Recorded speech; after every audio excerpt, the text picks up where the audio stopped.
What's up everyone, Silver here, and welcome to my 500 subscriber Q&A. Before I actually go on and answer your questions, I'm actually going to tell you a bit about me, and how I do my stuff that I do. Well, obviously, most of you know my name is Silver. That's why I go by on the interwebs. I'm 16 years old, I'm a sophomore in high school, and smart, I guess. People tell me that anyways. I don't think I'm smart. I think I'm like really stupid. But like, people tell me I'm smart because everyone else is way stupider than me. You know what I'm saying? You know what I'm saying? You know what I'm saying, right? Anyways, to record and edit and stuff, to record and edit most of the stuff I do, I use Camtasia Studio, which is actually an editing software. Really simple, easy to use, but it's capable of a ton of stuff, and it's so easy to use. I love it.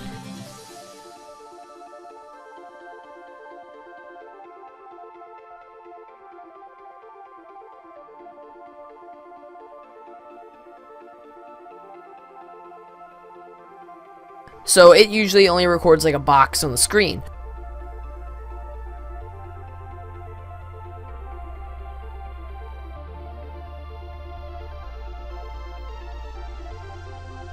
So if I play a full screen game like Five Nights at Freddy's, I record using Fraps.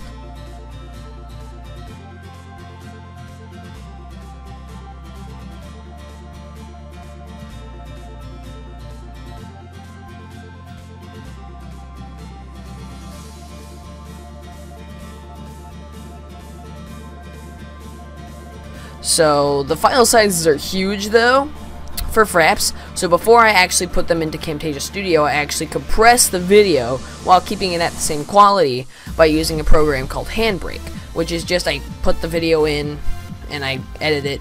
I just start the rendering and it compresses it to a much more user-friendly file size.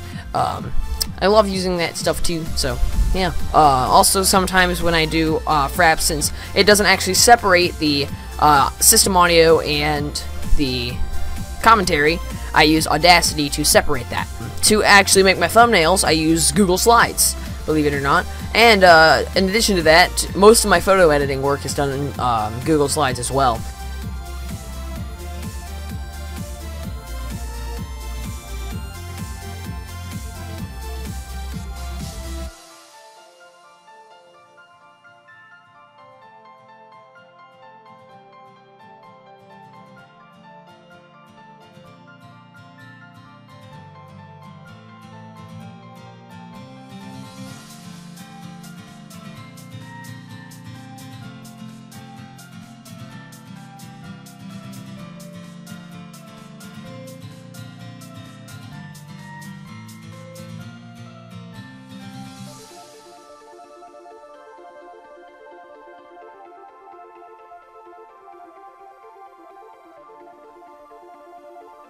If I have to change something to like a PNG image to a transparent background, I use GIMP because I can just select the color and get rid of it.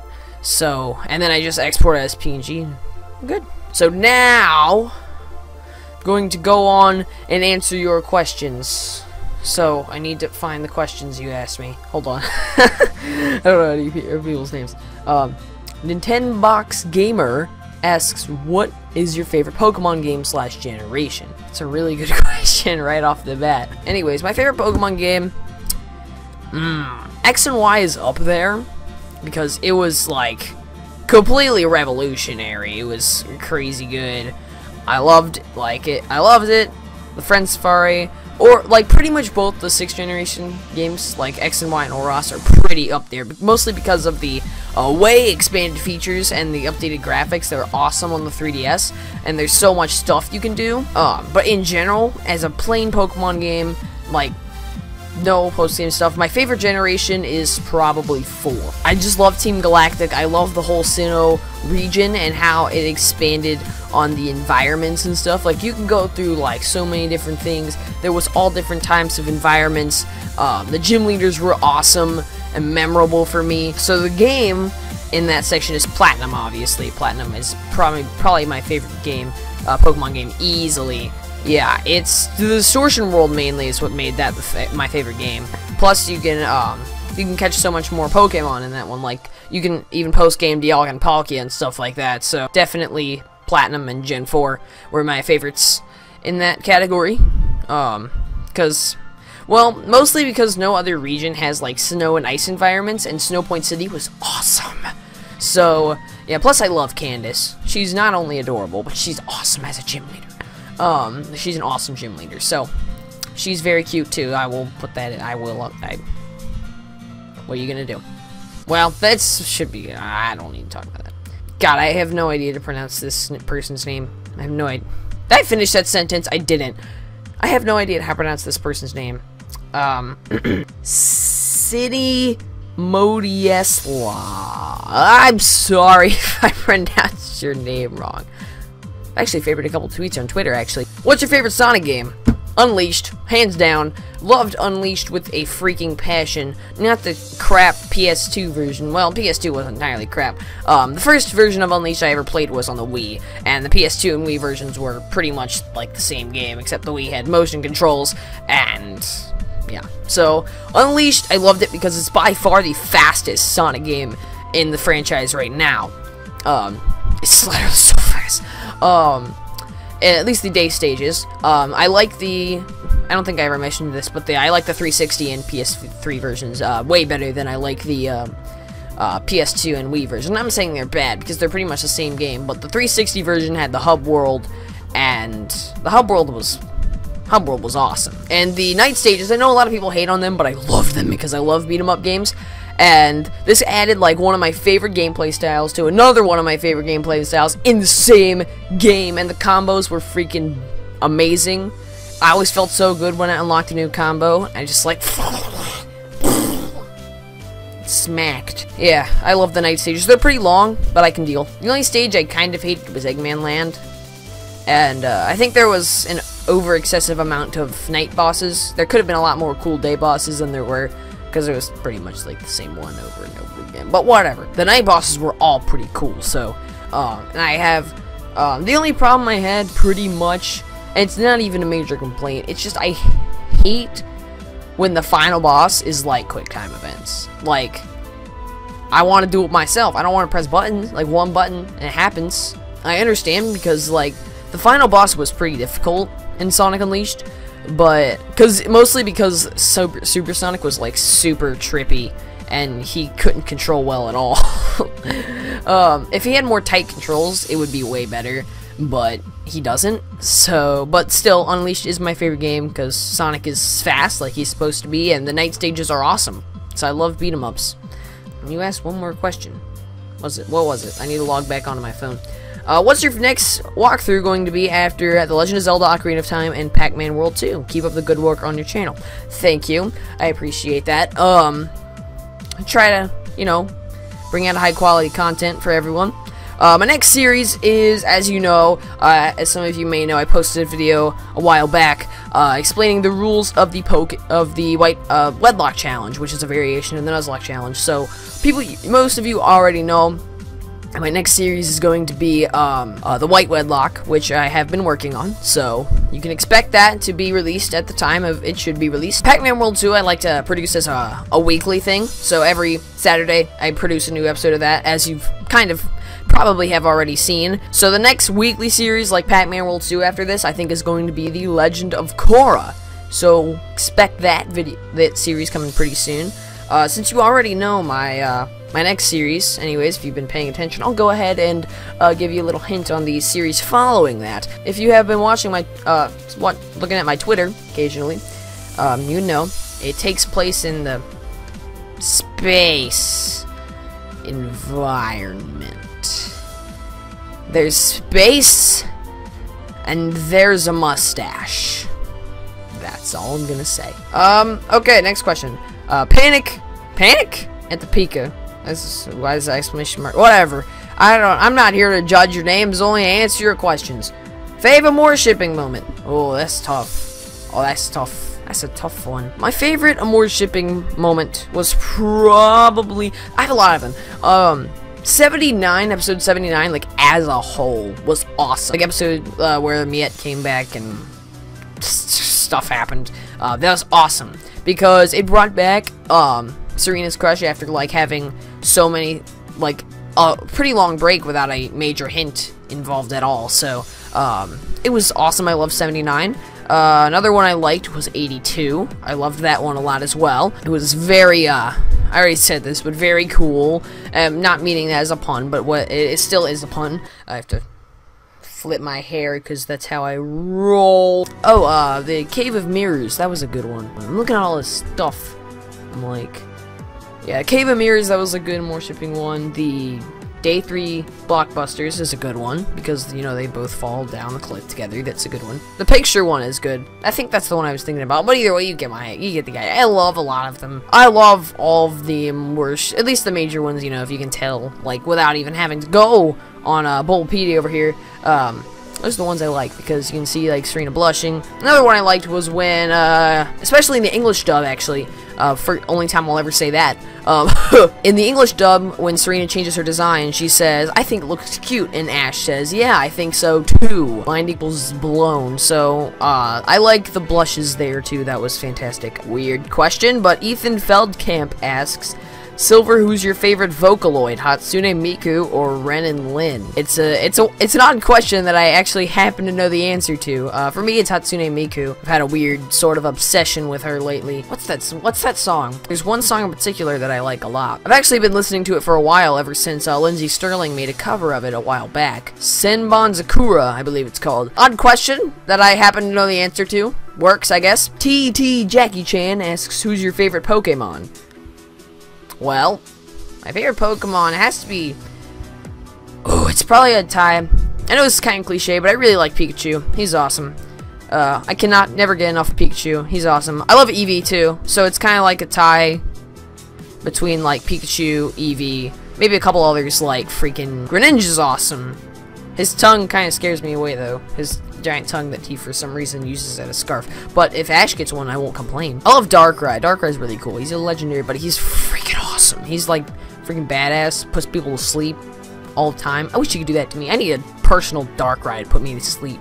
It's like 9:30 right now. I need a Darkrai. I love Eevee. Both Pikachu and Eevee are freaking adorable, and I like a couple other badass Pokemon like freaking... I love Infernape. Like Infernape, Sceptile, Greninja, that grouping. Now, oh, here we go. Here we're going. Fennekin Fox 7 asks a couple questions actually, and says, "By the way, you awesome. You awesome. Thank you. I appreciate that.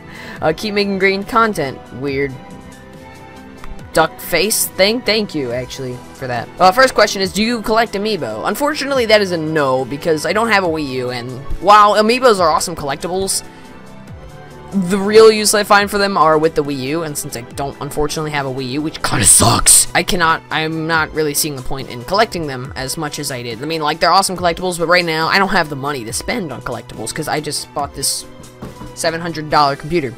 It was actually more like $1,000, but my parents actually were gracious enough to buy $300 of the $1,000 it was worth, so... Thank you to them for, like, making me still pay $700 while they paid $300. Thank you for that. Who would win in the ultimate... Oh, wait. How would you like to see the XY anime end? Ideally, for me, the XY anime, just that whole saga, would ideally end with, you know, at least Ash and Serena, you know, acknowledging their feelings for each other in some way, considering Ash even has feelings for her, because we don't know this yet. For sure anyways. We know Serena, but we don't know Ash. Ideally, they would both somewhat acknowledge their feelings for each other. Hopefully, ideally, Serena would go to the next region with Ash and continue traveling with him and keep growing as a character, just as Ash has. I would love to see that, because it would be interesting for them to make two characters that have already used for at least a saga already, continue growing. That's why I like seeing Ash keep coming back. I mean, I know people think it's tedious, but I love seeing Ash come back generation after generation, not because he shrinks back to level 0 every single time, but because he keeps growing as a character. We learn more about him. I think that's awesome. So props to the XY writer people for doing such an awesome job of doing that. And who would win in an ultimate battle, Fennekin, Mario, Samus, or Link? If we're talking Smash Bros here, Fennekin's just a Pokeball Pokemon. Unfortunately, I think that's out of the picture. Now, Mario, while he can do fireballs and stuff, I think it would ultimately come down to Samus and Link.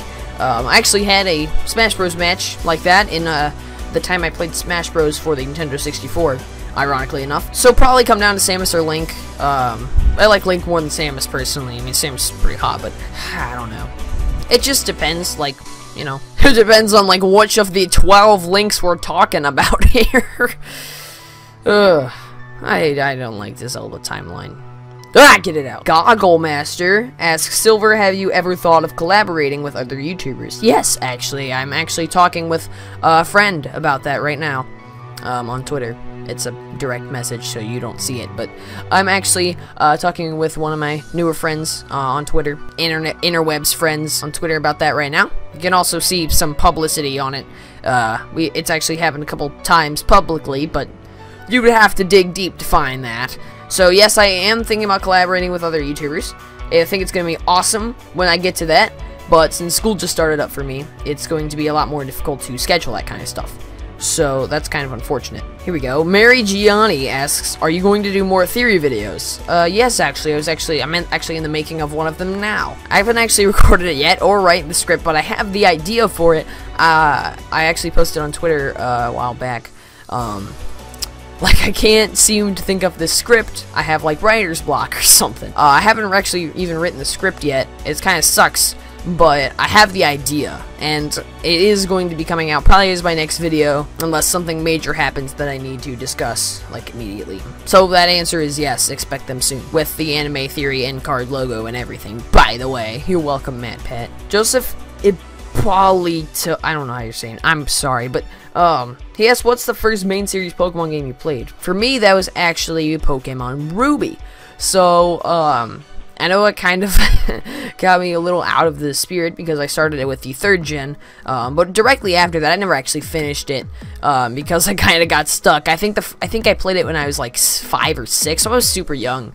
I actually went on to Fire Red afterwards, after I quit Ruby, because I liked the idea of Pokemon, but I just couldn't seem to finish it. I went on to Fire Red. I never actually finished that one either. And then after that, I gave up on that one. I went to Emerald and gave up on that one too. The first ever main series game I actually finished was Pokemon Diamond. So, I believe there's one more question I have. Some loser asks, how far will Amore shipping go in the X and Y anime? By the way, that loser's awesome, so go check him out if you haven't already. This is an interesting question this loser proposes here, because there's two views I have on this. There's the ideal version, and there's the logical version. The ideal version I've already kind of mentioned. So Ash and Serena, will, like, at post-Kalos League, Ash is about to leave. They're like, I don't want to leave this other person. We need to be again soon. Like, pronto. I love you. The end. Next region. With Serena, of course, somehow rendezvousing with Ash at, like, some, weird, convenient time for the writers to bring Serena back, because that is how I'd want it to go. However, logically, is a completely different ballgame. Entirely, actually, because logically, this is a kid's show, and you gotta take that into a lot of people really do not take that into consideration when they're dreaming up these crazy fantasies about Amore shipping, or for some reason fantasizing about Serena. Yeah, that's for another video. So, like I said, logically, you gotta take into account that this is a kid's show. It's aimed at kids. There's been no romance in it so far. Doesn't mean they can't change, of course. However, logically, this is a kid's show, alright? And people need to take that into account more than they do. Logically, I think the most likely that's gonna happen is that post-Kalos League, once again, Serena's like, oh crap, I need to do something before Ash goes, because I'll probably never see him again, other than the phone calls I'll try to call him, and he'll never actually pick up because he's too busy trying to going somewhere with some other female companion that he's got in the next region, because we all know that's gonna happen. One thing about Serena going with Ash to the next region is that we've pretty much established at this point that Pokemon performing is a Kalos only thing. We don't think that it's spread to other regions just yet. However, we don't know that for sure. It could be a convenient ploy to bring Serena back, which I wouldn't mind, of course, but it's pretty much a Kalos only thing at this point. So Serena, best case scenario, logically, Serena's like, oh crap, I need to do something. Ash, before you go, I need to tell you something, along that sort of scenario. That's probably not what a lot of you were expecting. However, that is pretty much the most logical conclusion I can conclude, because, like I said, Ash is 10, Serena is also 10. We know this. They look more mature, but that doesn't mean they aren't 10. Because that's pretty much what the show has given us, and that's what the show is staying with. Now, I know a lot of stupid kids, like, vow to get married or something when they're 10 years old, and that's fantastic and everything. However, the thing about it is, that's not gonna happen. This is Pokemon. Ash is focused on becoming a Pokemon master, and let's face it, Ash isn't probably going to win. In Sinnoh, Ash's team was dominant. It looked like he was going to win for the first time, and he didn't. Now, while I can see Ash winning Kalos League, I figure that it's pretty much not going to happen. However, don't quote me on that, because I would not honestly be surprised to see Ash win. However, I would, of course, be less surprised to see Ash lose. I would, you know, be like, okay, whatever, he lost another one. I really don't care. And Ash is going to keep traveling to become a Pokemon Master. And Serena is probably going to have to stay in Kalos, because we've established that performing as a Kalos only thing. So, boom. Logic. Selfie time. Alright, let's check the new tweets, y'all. Contemplating if I should download Pokemon Shuffle and live stream my first playthrough for you guys this weekend. No. MG. Metal Gear Solid 5 song! Yeah, that's it for this Q&A, right? I've done it all. So yeah, thank you guys for watching. I did a lot in this video, so yeah. Hope you enjoyed me answering questions. I kind of had fun. Kind of. Anyways, peace out, everyone.